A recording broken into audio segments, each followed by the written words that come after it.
Sistema urinario, toma de muestra. El sistema urinario es el conjunto de órganos que participa en la formación y evacuación de la orina. Está constituido por dos riñones, órganos densos productores de la orina, de los que surgen sendas pelvis-renales, como un ancho conducto excretor que al estrecharse se denomina uréter. A través de ambos uréteres, la orina alcanza a la vejiga urinaria donde se acumula. Finalmente, a través de un único conducto, la uretra, la orina se dirige hacia el meato urinario y al exterior del cuerpo. Los riñones están situados en el abdomen a ambos lados de la región dorsolumbar de la columna vertebral, aproximadamente entre la 12ª vértebra dorsal y la 13ª vértebra lumbar, situándose el derecho en un plano inferior al izquierdo debido a la presencia del hígado. La cara posterior de cada riñón se apoya en la pared abdominal posterior, formada por los músculos fosas mayor cuadrados de los lomos y transverso del abdomen de cada lado. Su cara anterior está recubierta por el peritoneo, de ahí que se consideran órganos retroperitoneales. A través de la membrana peritoneal, los riñones se relacionan con los órganos intraabdominales vecinos. El riñón derecho se relaciona con la vena cava inferior, la segunda porción del duodeno, el hígado y el ángulo hepático del colon, con los dos últimos a través del peritoneo. El riñón izquierdo se relaciona con la arteria aorta abdominal, el estómago, el páncreas, el ángulo esplénico del colon y el vaso. El polo superior de cada riñón está cubierto por la glándula suprarrenal correspondiente, que queda inmersa en la cápsula adiposa.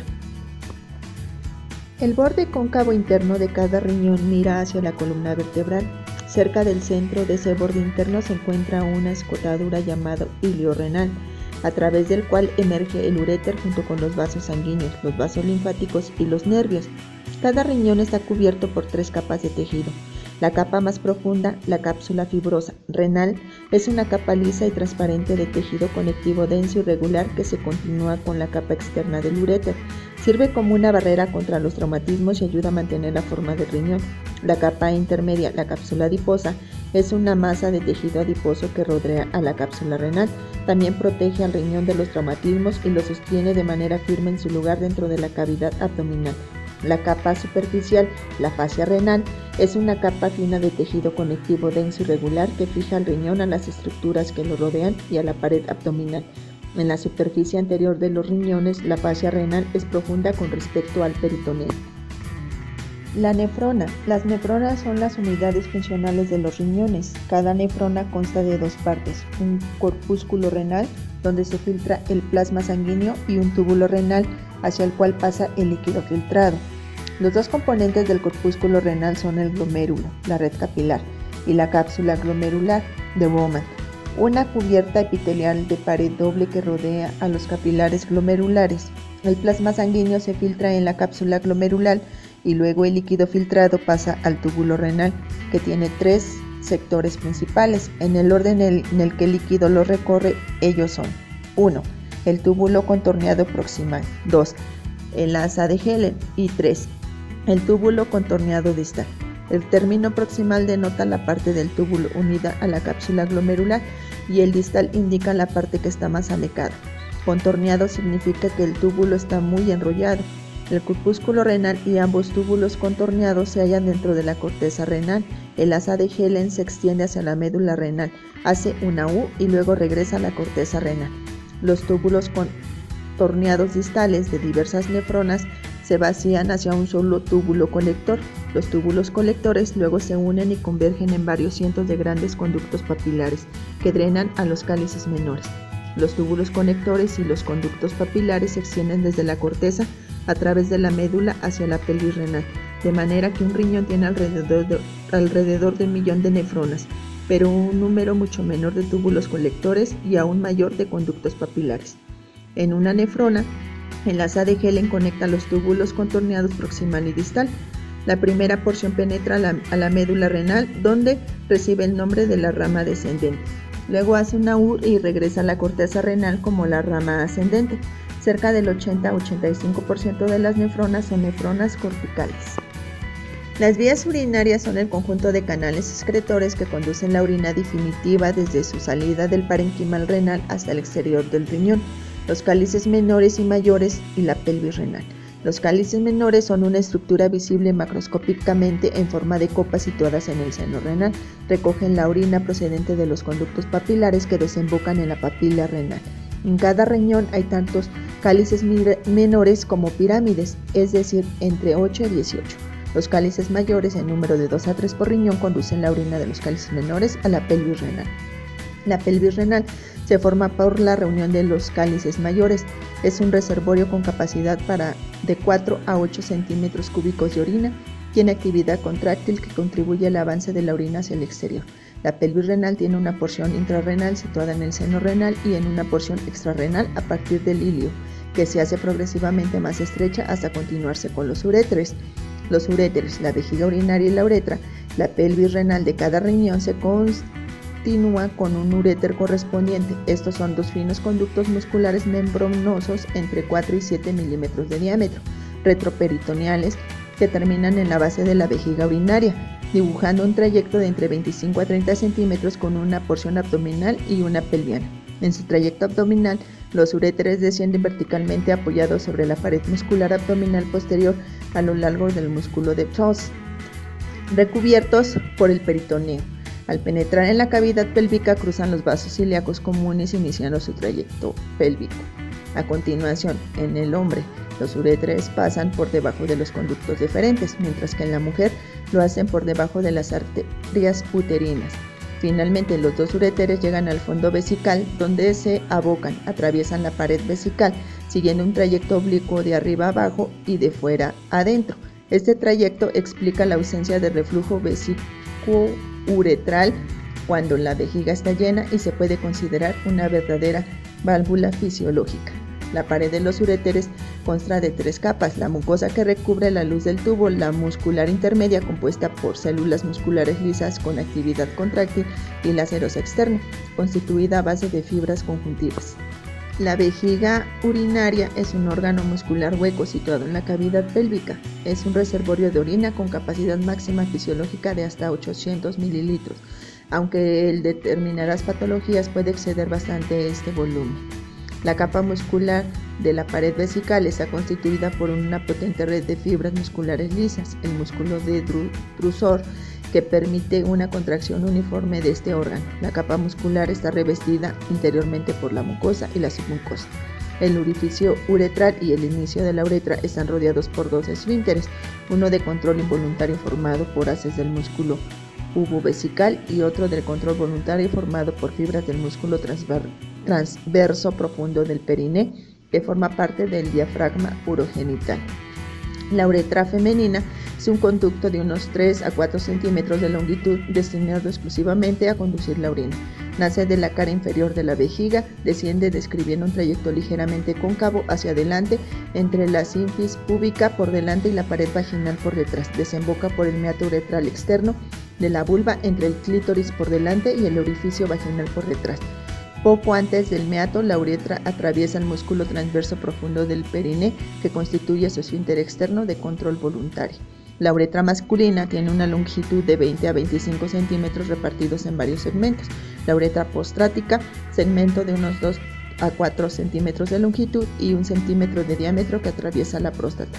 La uretra membranosa, de 1 centímetro aproximado de longitud, que atraviesa el músculo transverso profundo del periné, el esfínter voluntario del conducto.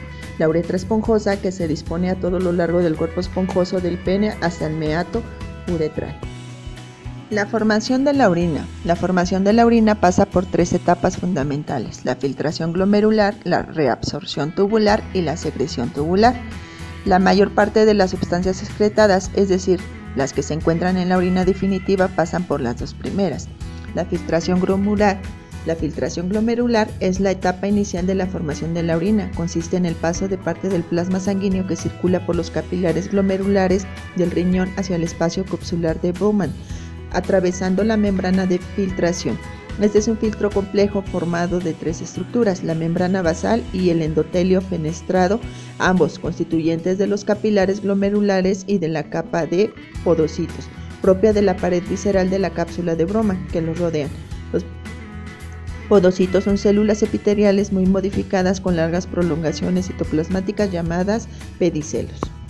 Los elementos formales de la sangre, hematis, leucocitos y plaquetas, así como las proteínas plasmáticas, no pueden atravesar la membrana de filtración.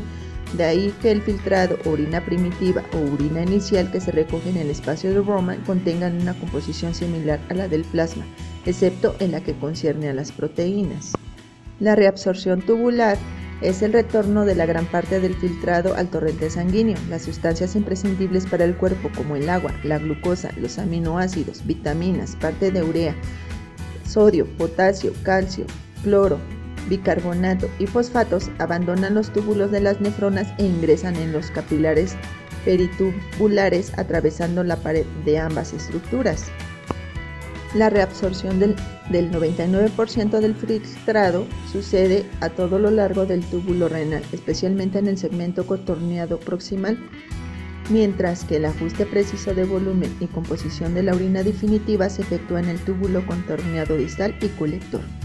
La secreción tubular es la transferencia de materiales desde la sangre de los capilares petibulares y de las células de los túbulos renales hasta el líquido tubular, con el objetivo de regular la tasa de dichas sustancias en el torrente sanguíneo y de eliminar desechos del cuerpo. Las principales sustancias secretadas son hidrógeno, potasio, iones de amonio, creatinina y ciertos fármacos como la penicilina. Infecciones de las vías urinarias. En las personas sanas, la orina de la vejiga es estéril. En ella no hay ninguna bacteria, ningún otro organismo infeccioso.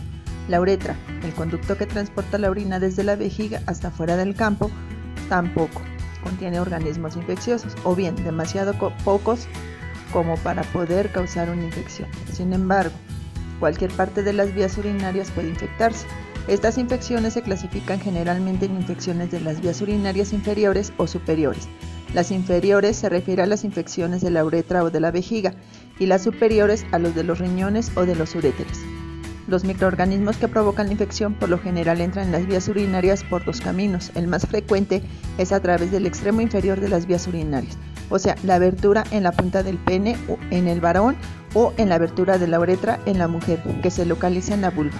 El resultado es una infección ascendente que se extiende hacia la uretra. La otra vía posible, mucho menos frecuente, es a través del flujo sanguíneo, generalmente directo a los riñones. Las infecciones de las vías urinarias pueden estar causadas por bacterias, virus, hongos o una variedad de parásitos. Las infecciones bacterianas de las vías urinarias inferiores, la vejiga y la uretra son muy frecuentes. Las infecciones de las vías urinarias son provocadas por bacterias provenientes de los propios intestinos o de la propia vagina. Sin embargo, habitualmente, las bacterias que penetran en las vías urinarias son expulsadas por el efecto del chorro de la vejiga al vaciarse.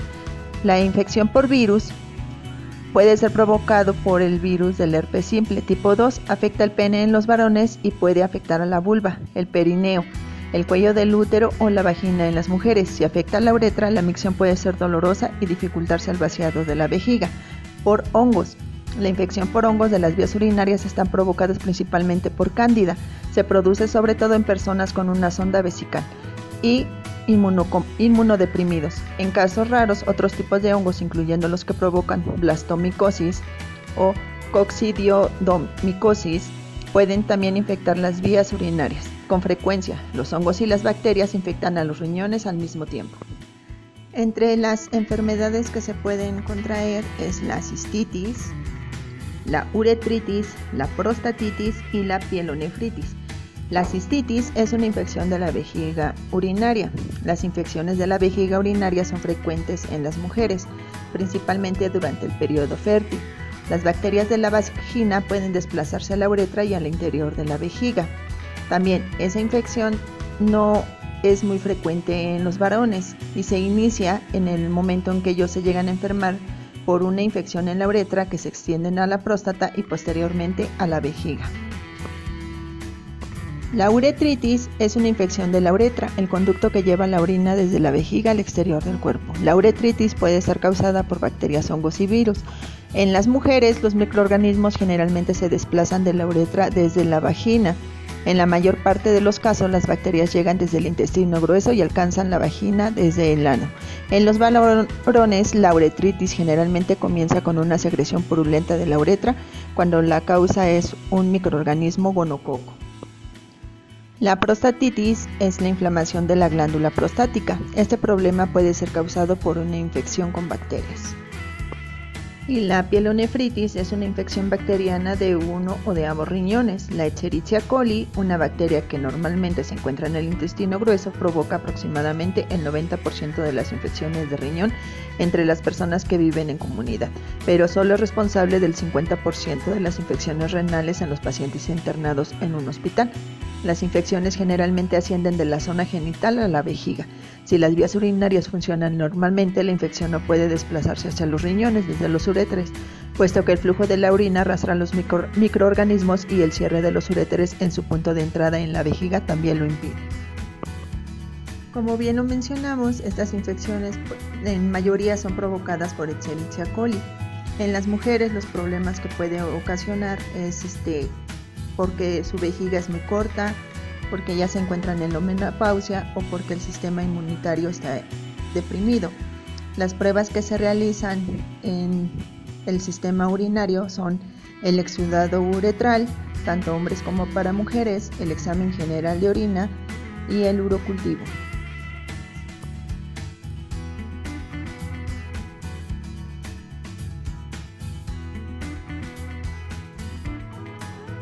Exudado uretral masculino.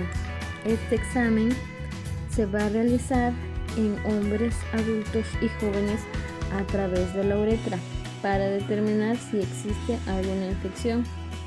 Se realiza con frecuencia cuando existe secreción de la uretra. La uretra va a ser el conducto que lleva la orina desde la vejiga hacia el exterior. Para el exudado uretral masculino, el material que vamos a utilizar van a ser gasas estériles e hisopos finos de alginato de calcio o Dacron con medio de transporte tipo Stuart Amies. Para esta prueba, primero deberemos identificar al paciente, que los datos sean correctos y que sus estudios de laboratorio sean los correctos. Se le deberá explicar al paciente el procedimiento que se va a realizar para que dé su consentimiento verbalmente. Enseguida deberemos etiquetar el medio de transporte con los datos del paciente. Pediremos al paciente que retraiga el prepucio y vamos a limpiar con una gasa estéril la abertura de la uretra en la punta del pene. Debemos introducir ligeramente el hisopo, aproximadamente 2 centímetros, dentro de la uretra y girar de 2 a 4 veces. Se recomienda hacer de inmediato el frotis. Si no fuera posible, se deberá mantener a temperatura ambiente en su medio de transporte Stuart Amies. Este procedimiento se debe realizar 2 horas después de haber orinado. Las condiciones preanalíticas para esta prueba van a ser, en primer lugar, haberse bañado una noche antes y haber hecho aseo en los genitales con agua y jabón. En caso de que sean niños, deben ser acompañados por su tutor legal. También para esta prueba se debe tener al menos 48 horas de abstinencia sexual y no haber ingerido antibióticos al menos 7 días antes. Debemos identificar las partes externas del aparato reproductor femenino, en las cuales podemos encontrar el meato urinario, el prepucio del clítoris, las glándulas parauretrales, los labios menores, los labios mayores, el orificio vaginal, las glándulas vestibulares, y tener en cuenta en qué partes se va a realizar la toma de muestra. El material que vamos a utilizar para esta prueba van a ser gasas estériles, hisopos finos de alginato de calcio o Dacron con medio de transporte tipo Stuart Ames. Esta toma de muestra se va a realizar del orificio uretral femenino y se va a realizar cuando exista una sospecha de alguna infección. Primero deberemos identificar al paciente y el estudio que se le va a realizar. Enseguida deberemos explicarle a la paciente el procedimiento que se le va a realizar y así obtener su consentimiento verbal. Enseguida deberemos pedirle a la paciente que se ponga una bata y se retire su ropa interior. Deberá colocarse en una posición ginecológica. Enseguida deberemos hacer higiene de manos y ponernos guantes. Para la toma de muestra deberemos apoyarnos con el dedo índice y pulgar y deberemos abrir los labios mayores y los labios menores de manera que podamos ver el orificio uretral y así poder hacer la toma de muestra. Las condiciones preanalíticas para esta prueba van a ser bañarse y hacerse aseo de genitales con agua y jabón. En caso de ser niñas deberán ir acompañadas por su tutor legal. Tener abstinencia sexual de 48 horas y no haber ingerido antibióticos al menos 7 días antes. Examen general de orina. La orina se ha descrito como una biopsia líquida obtenida de forma indolora y la mejor herramienta de diagnóstico no invasiva de las que dispone el médico, ya que nos ayuda a obtener información acerca del funcionamiento de los riñones y el tracto urinario, el hígado, desórdenes metabólicos, así como el monitoreo de la efectividad en el tratamiento de problemas crónicos y en la investigación de condiciones asintomáticas. Este se realiza a partir de una muestra de orina, en donde se utiliza una tira reactiva. Esta tira es la herramienta por excelencia, ya que tiene facilidad de uso, alta sensibilidad y especificidad, así como su rapidez en resultados. La muestra debe tener una concentración adecuada y un contenido de elementos formes provenientes de la vía urinaria, evitando la contaminación externa con microorganismos y elementos celulares de la piel y genitales externos. Para el paciente masculino, las instrucciones son lavar las manos con agua y jabón antes de obtener la muestra, retraer la piel del pene y lavar la salida de la uretra con una toalla mojada, con pura agua. Limpie y seque con una toalla seca.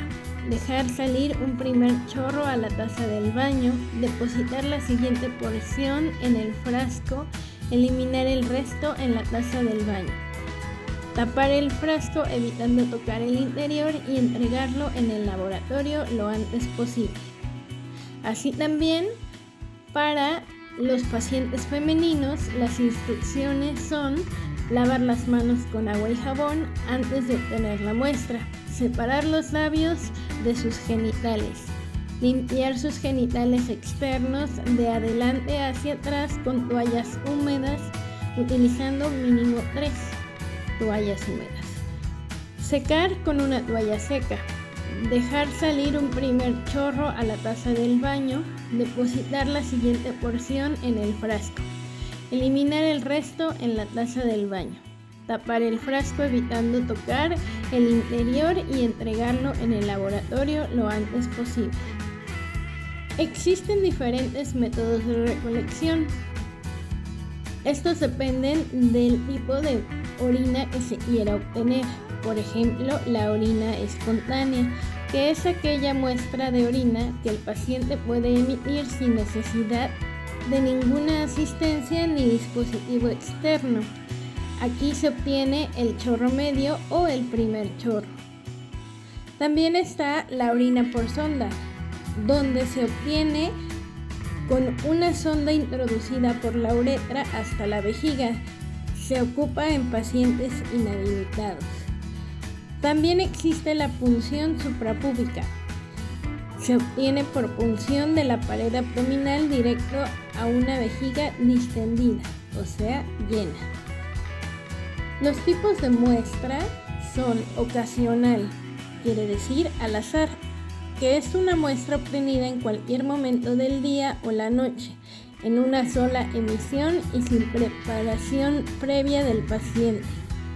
También está la segunda orina de la mañana. Es una muestra obtenida de 2 a 4 horas después de la primera de la mañana. La primera orina de la mañana es la muestra de orina emitida espontáneamente después de una noche de descanso, al levantarse y antes de desayunar u otras actividades. También existe la muestra obtenida en bolsa recolectora, que se ocupa en recién nacidos hasta 2 años aproximadamente. En el material que se ocupa es un frasco para su recolección. Este frasco debe tener una capacidad de 50 a 100 mililitros. Debe tener boca ancha, de 4 a 5 centímetros de diámetro. Debe ser transparente, inerte, estéril.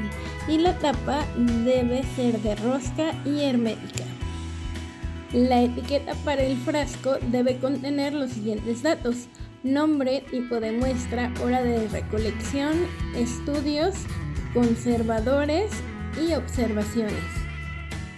Para realizar este estudio existen criterios de rechazo, como muestras obtenidas después de una ingesta exagerada de líquidos, o muestra con más de 2 horas de haber sido emitidas, conservadas o transportadas a temperatura ambiente, una muestra sin etiquetar o mal etiquetadas, una muestra visiblemente contaminada, mal tapada o sin tapa. También están las muestras en las que se observan abundantes núcleos de célula epitelial escamosa, desnudos o desprovistos de citoplasma, que acompañados por bacterias de morfología bacilar demuestran una contaminación vaginal de la muestra, así como también las muestras que contengan contaminación fecal, fibras de alimento, pigmentos, etc. No deben descartarse sin consultar al médico por la posibilidad de presentarse una fístula. Urocultivo. ¿Qué es? El urocultivo cuantifica el número de bacterias presentes en la orina que están causando una infección en el tracto urinario. ¿Para qué sirve? Sirve para diagnosticar la infección urinaria detectando la bacteria involucrada con el objetivo de adecuar el tratamiento necesario.